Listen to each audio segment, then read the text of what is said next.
I want to say a few words about the events of the last few days. This past weekend, federal agents conducted large-scale workplace raids in and around Los Angeles. Those raids continue as I speak. California is no stranger to immigration enforcement, but instead of focusing on undocumented immigrants with serious criminal records and people with final deportation orders, a strategy both parties have long supported, this administration is pushing mass deportations, indiscriminately targeting hardworking immigrant families, regardless of their roots or risk. What's happening right now is very different than anything we've seen before.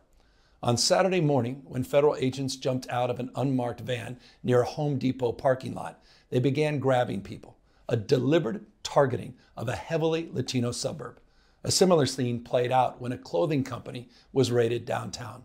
In other actions, a U.S. citizen, 9 months pregnant, was arrested, a 4-year-old girl taken, families separated, friends quite literally disappearing. In response, everyday Angelenos came out to exercise their constitutional right to free speech and assembly, to protest their government's actions. In turn, the state of California and the city and county of Los Angeles sent our police officers to help keep the peace. And with some exceptions, they were successful. Like many states, California is no stranger to this sort of unrest. We manage it regularly and with our own law enforcement. But this, again, was different. What then ensued was the use of tear gas, flashbang grenades, rubber bullets, federal agents detaining people and undermining their due process rights. Donald Trump, without consulting California law enforcement leaders, commandeered 2,000 of our state's National Guard members to deploy on our streets, illegally and for no reason.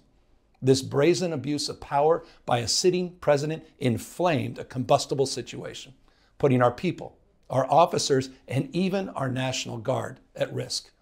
That's when the downward spiral began. He doubled down on his dangerous National Guard deployment by fanning the flames even harder. And the president, he did it on purpose. As the news spread throughout LA, anxiety for family and friends ramped up. Protests started again. By night, several dozen lawbreakers became violent and destructive. They vandalized property. They tried to assault police officers. Many of you have seen the video clips of cars burning on cable news. If you incite violence, I want to be clear about this. If you incite violence or destroy our communities, you're going to be held to account. That kind of criminal behavior will not be tolerated, full stop. Already more than 220 people have been arrested, and we're reviewing tapes to build additional cases, and people will be prosecuted to the fullest extent of the law. Again, thanks to our law enforcement officers and the majority of Angelenos who protested peacefully, the situation was winding down and was concentrated in just a few square blocks downtown. But that's not what Donald Trump wanted. He again chose escalation. He chose more force. He chose theatrics over public safety. He federalized another 2,000 Guard members. He deployed more than 700 active U.S. Marines. These are the men and women trained for foreign combat, not domestic law enforcement. We honor their service. We honor their bravery. But we do not want our streets militarized by our own armed forces, not in LA, not in California, not anywhere. We're seeing unmarked cars in school parking lots, kids afraid of attending their own graduation. Trump is pulling a military dragnet all across Los Angeles, well beyond his stated intent to just go after violent and serious criminals. His agents are arresting dishwashers, gardeners, day laborers, and seamstresses. That's just weakness masquerading as strength. Donald Trump's government isn't protecting our communities. They're traumatizing our communities. And that seems to be the entire point. California will keep fighting. We'll keep fighting on behalf of our people, all of our people, including in the courts. Just yesterday, we filed a legal challenge to Donald Trump's reckless deployment of American troops to a major American city. Today, We sought an emergency court order to stop the use of the American military to engage in law enforcement activities across Los Angeles.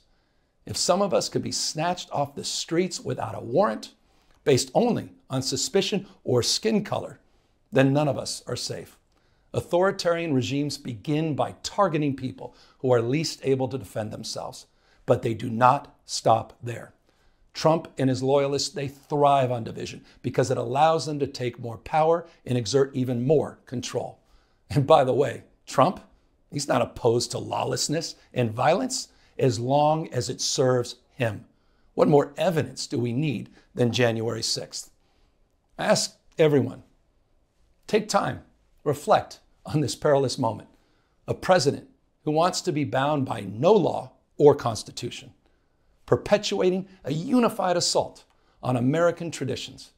This is a president who in just over 140 days has fired government watchdogs that could hold him accountable for corruption and fraud.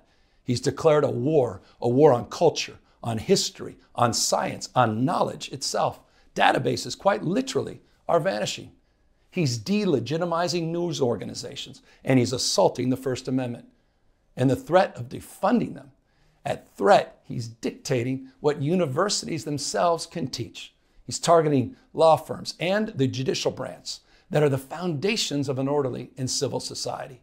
He's calling for a sitting governor to be arrested for no other reason than to, in his own words, for getting elected.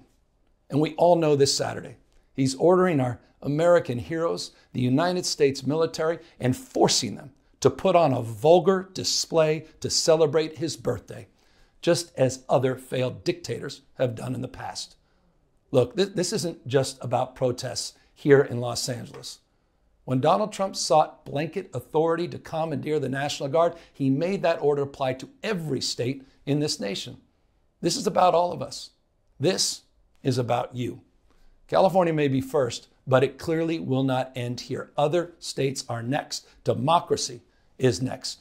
Democracy is under assault before our eyes. This moment we have feared has arrived. He's taking a wrecking ball to our founding fathers' historic project. 3 co-equal branches of independent government. There are no longer any checks and balances. Congress is nowhere to be found. Speaker Johnson has completely abdicated that responsibility. The rule of law has increasingly been given way to the rule of Don. The founding fathers, they didn't live and die to see this kind of moment. If you exercise your First Amendment rights, please do it peacefully. I know many of you are feeling deep anxiety, stress, and fear, but I want you to know that you are the antidote to that fear and that anxiety. What Donald Trump wants most is your fealty, your silence to be complicit in this moment. Do not give in to him.